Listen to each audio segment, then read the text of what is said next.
We're your hosts, Thelma Annan and Brad Winch.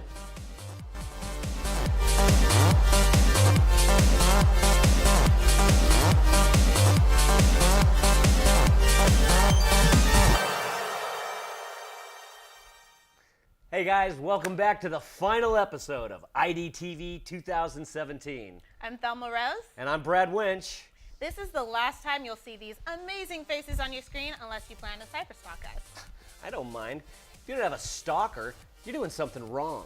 It's not easy getting one these days. Oh, trust. I understand. I only have 4. 4? Really? I know. I used to have 9. It's really the saddest thing. I think I'm in shock. Well, if you can't even now, just wait until you hear our lineup. Don't forget what happened the last time I couldn't even. I memed out too hard. That was one hell of a Memorial Day weekend. Coming up for you guys next, we have Hyde Street Studios, produced by Chuck. Afterwards, it's Focus, Safe Immigrant, produced by Hongwei Ao. Then we dive into the epicenter of fashion with designers in the industry. Lastly, to ensure we end the show with your LOLs properly used, we're unleashing a standby performance by one of the Bay Area's own comics, Jeff Dean. Sounds like there could be some good memes out there. Just kidding, Brad. This episode will be meme-proof. It's time to get down to business with Hyde Street Studios and their rich musical history. Ears on standby.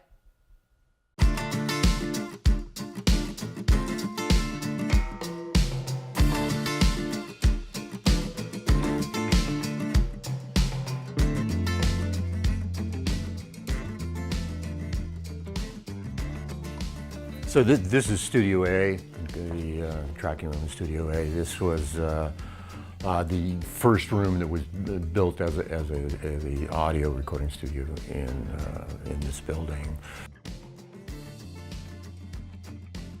It was built by Wally Hyder, who had a large 9-studio facility in Los Angeles where lots of fancy stuff has been done. Soon after Hyder put this place together, he sold the whole situation to a large film company called Filmways, which saw, a recording studio as kind of this glamour sideline. And they would send, suits up here, as they were called back then, to, discipline the hippies. And more or less unsuccessfully, I think. This was built at the height of the, San Francisco sound scene. And so, like Santana, Jefferson Airplane, there used to be a circle of lights here in the ceiling that Grace Slick required because she had a dream about recording vocals for White Rabbit and being bathed in a circle of light. Creedence did all of their records up in Studio C, all but one, I believe. Eric Burden and War, when they came in and did those, Spill the Wine, they had a real warm San Francisco nights, with this kick-ass, the LA soul band. Like Santana came in, I think Abraxas, their second record, they came and did that here. They booked the studio out for 2.5 months, I think, something like that. Just came in and parked, they had no tunes, they just came here and wrote this, those things don't really happen anymore. These were just grungy musicians like you and I, It was a pretty amazing situation. And so, people were dropping in all the time. I mean, people would be staying. That was part of the, kind of cooperative ethic at the time, that people were playing on each other's records, and, Hendrix and all those kind of people passed through. In 1980, when we opened Studio D, which was our first major room to open, actually we just pulled out of what was in my basement and stuck it in here.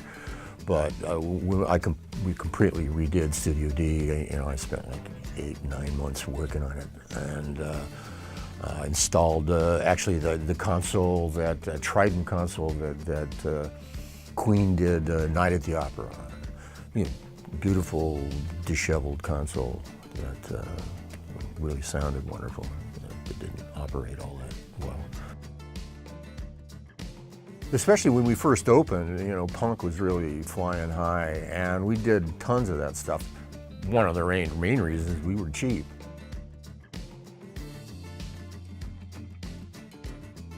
I think Cake was one of the first, you know, they came in and did, I don't know which record, they came in and locked out for, I don't know, 6-8 weeks, something like that. To be honest, you know, the history here, we always felt a little nervous about, you know, making too much of it. It's a pain in the ass business for a lot of different reasons, but having access to something of this level is a great privilege in my experience. You know, I mean, I'm a writer and a musician, and to have, you know, a studio that you can go. I mean, it's like a teenage dream, and you know, some of us grow out of these dreams. You can see we're still a little bit in process, but actually I did my first basics here on Monday. First time in over 30 years. It was great.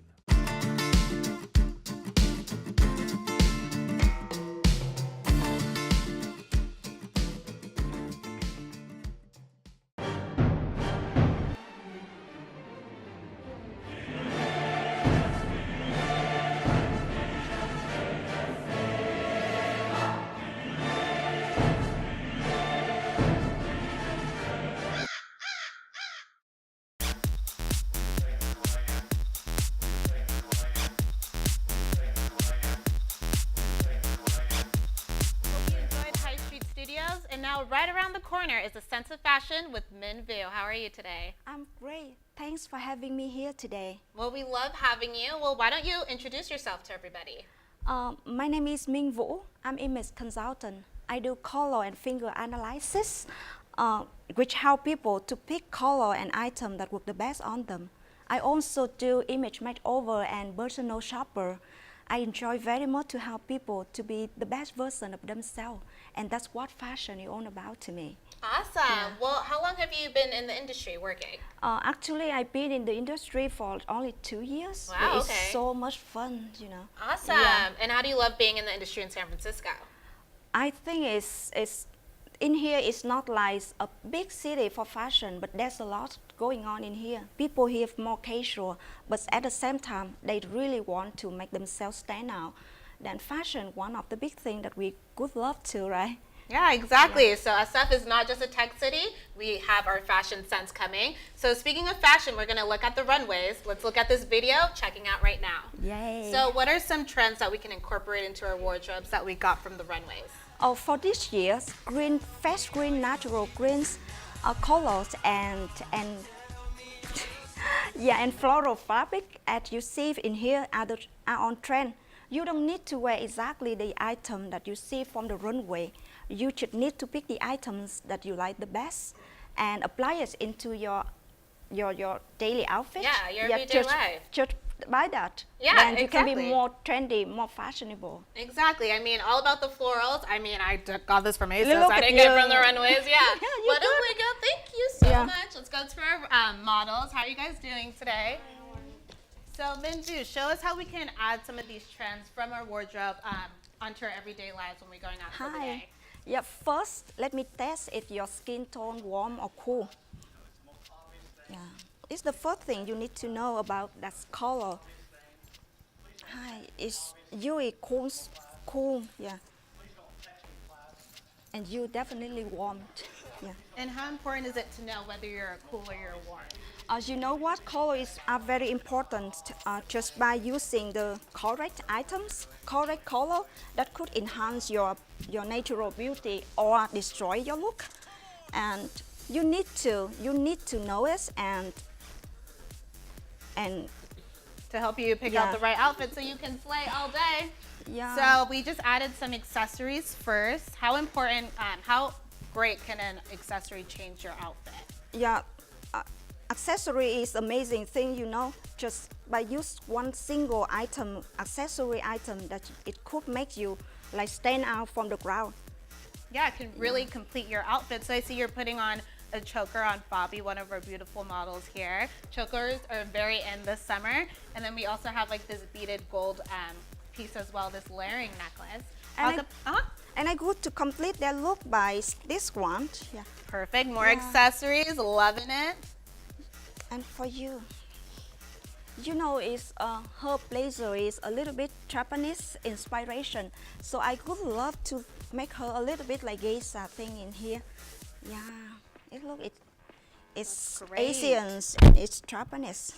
Look at you. You guys look great. I see you added the white hat to go with her white shirt, and then that pop of color with the clutch, and then here, black on black. Why don't you guys give us like a little spin? This isn't your first time. I'm Tyra right now. I want this to be like America's Next Top Model mixed with Project Runway. You guys look so good. Now, where can they wear these outfits? Like brunch, dinner? Yeah, when I created look, I would love to think that they could be like from daytime to night times. For you. Yeah, you just need to change your lips color. Then it could be like stunning on the night. And for Fabi, it's very simple. You just need to put in or out your hat. Then you could be in the nighttime or daytime. Yeah, enjoy your day. Yeah, just simple little steps, Carol. You know, add that, plump up those lips, girl. You got it, work it. These are natural, Kylie. Shade, okay? All right, we're gonna move on to the next segment. Let's talk about some more trends that we found. Excuse me, my dear models. So we have, what's some colors that are going on this season? Oh, for this season, greenery is on trend. There's so many greenery shades in here. And I hand to you two of the warm greenery. And in here is cool. Basically, everybody can wear whatever the color they loved, as long as it's the right hair. Exactly. Yeah. Awesome. Yeah. So you can wear these as tops, bottoms, accessories, jewelry, right? Yeah. Yeah. So green is definitely in. It's not just for money. You can wear it. What other last-minute tips do you have for our fashionistas and fashionistas out there? I would say that understand what color works the best on you, understand your finger, and pay attention on trending. Awesome. Yeah. So remember, color scheme, body shape, and confidence. It's all you need. Yeah. So right now, we're going to turn our heads next to a heated topic in the country. Focus, safe immigrant with Hung Wei.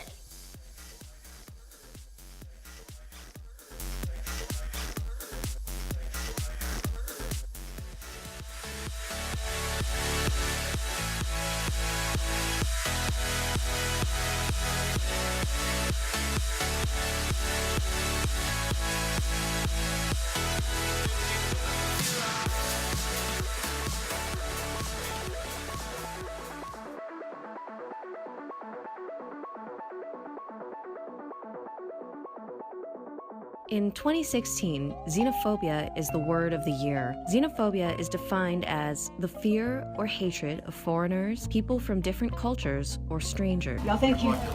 Hey, tell them to go back where they belong. Just because you come from another country, it don't make you nobody. You're nobody. As far as I'm concerned, probably on welfare. The taxpayers probably paid for all that stuff. Xenophobic and racist events occur on a daily basis. We cannot control the actions of others, but we can help protect ourselves. What can you do when it happens to you? We're going to be following Molly through a series of scenarios to shed light on what you can do if and when it happens to you.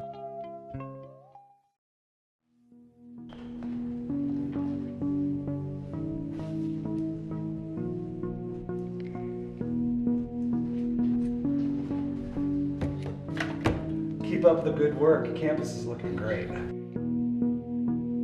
Racial microaggressions are the brief and everyday slights, insults, indignities, and disparaged messages to people of color by well-intentioned white people who are unaware of the hidden messages being communicated. Dealing with racial aggression is emotionally exhausting. You don't have to fix the perpetrator. You can simply walk away.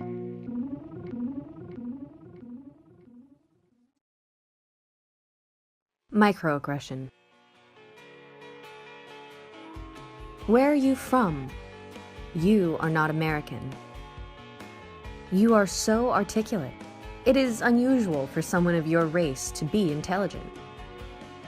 A store owner following around a customer of color around the store. You are poor. You are going to steal. You do not belong. You are dangerous. Everyone can succeed in this society if they try hard enough. People of color are lazy, incompetent, and need to work harder. I am not racist. I have friends from your country. A statement made when whites deny their racial biases. Campus hate speech is verbal abuse and violence directed at people of color, lesbians and gay men, and other historically persecuted groups that occur on school campuses.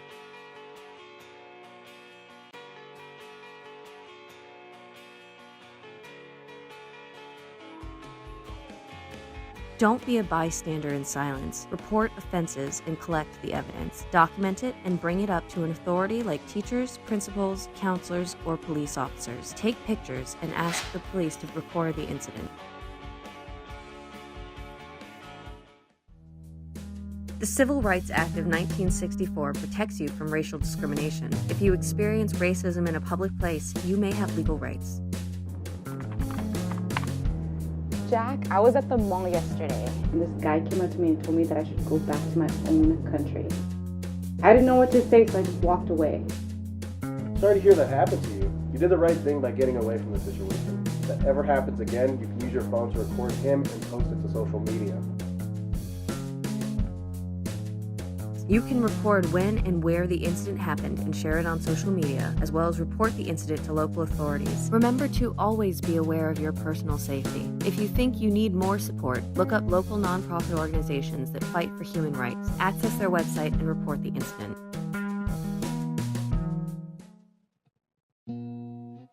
U.S. Immigration and Customs Enforcement is the government agency that enforces all federal laws regarding border control, customs, trade, and immigration to promote homeland security and public safety, according to the agency's website.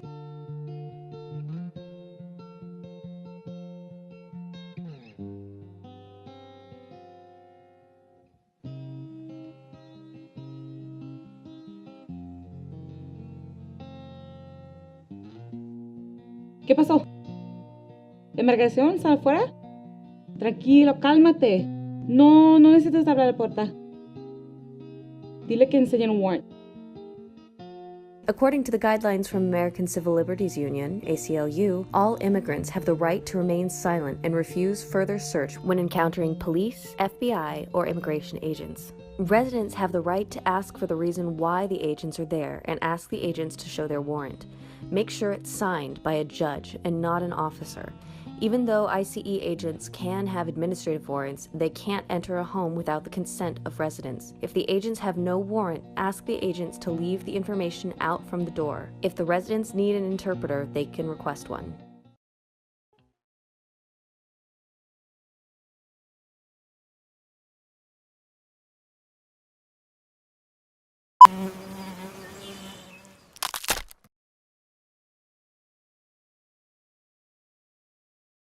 With that, we'd like to cap it off with some laughs, brought to you by stand-up comedian Jeff Dean, who's local to the Bay Area. All right. Thank you, Brad. Let's give it up for him. How's everybody doing tonight, huh? All right. Thanks so much for having me.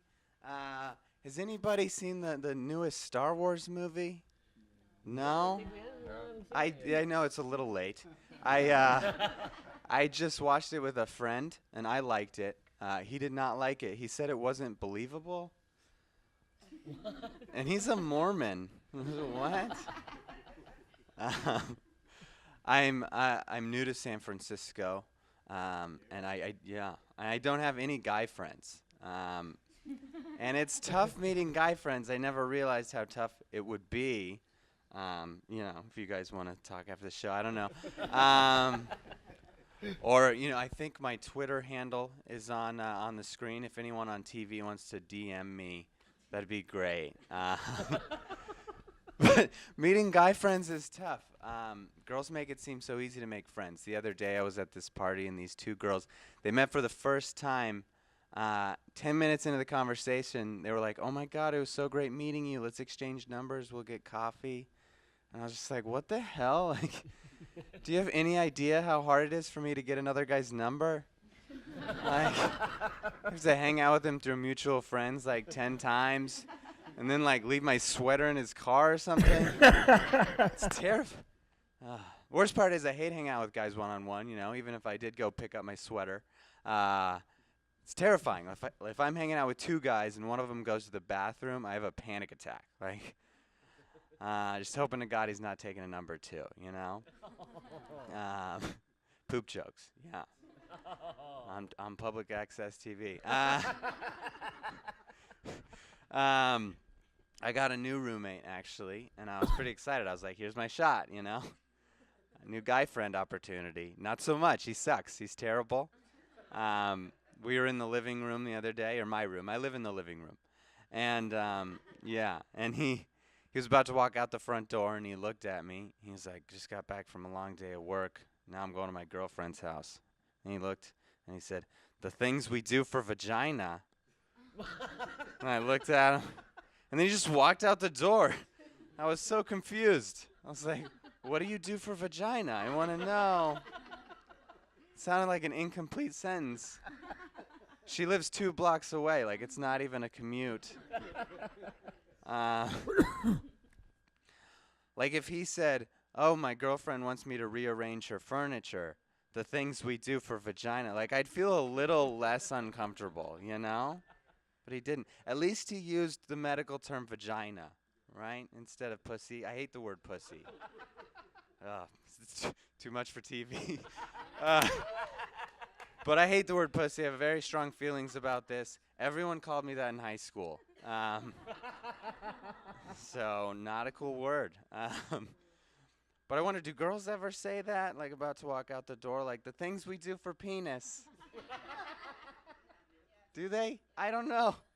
I feel like it's more likely for a girl to be like about to walk out, like the things we do to get our furniture rearranged. I gotta have sex with this guy. Listen to the shit that comes out of his mouth. I actually met a pretty cool guy the other day. I was pretty excited. Yeah, I didn't need to pull the sweater move or anything. All natural, yeah. And I was at work and I was texting him. I said, hey, after work, you want to get a burrito? And the bubbles came up on my phone. I got all excited. And then they went away. And then an hour later, he texted me, said, hey, sorry, just had a burrito. I can't today. And it's like, you know, I just wanted to get some food, you know? Like, could have gotten anything. Just hang out. That'd be nice. Anyway, thank God we rescheduled for a week later. I said, hey, after work, you want to watch the Warriors game at my place? Yeah, I know. Go Warriors, right? And he texted me back. He's like, you know what? I'm actually like 5 minutes away. I'll be right there. And I was like, oh, God, he's going to beat me to my place. So I texted him OMW, which we know it stands for on my way. But it autocorrected to on my way exclamation point. So now I'm looking real needy, you know? Things are not off to a good start. He was not happy that I lived in a living room. And it's not like I sleep on a couch or anything. Like I have like a bed, you know, and a curtain for a wall, which is a huge upgrade from the beads that I used to have, you know? Anyway, so 2 straight guys sitting on a bed. And I don't have a TV or cable, so we're streaming the game on my laptop, you know? And my speakers don't work, so we're sharing headphones. And it was awkward. It was awkward. It was silent, and I didn't know what to say. You know, you're supposed to chat it up with guys when you watch the game with them. No idea what to say. Finally, I looked at him, and I was just like, the things we do for vagina, right? All right. Thanks so much for having me. Follow me on Twitter. I'm Jeff Dean. Thanks, guys. Well,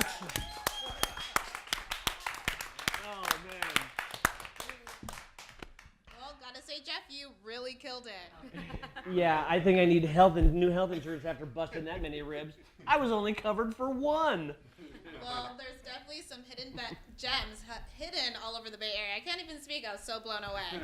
From all of us here, this is our last show. We really appreciate everyone who followed us on this journey. We've covered such a wide variety of topics through all 3 episodes. We hope you continue to see what's out there, discovering new truths, and taking something with you from IDTV.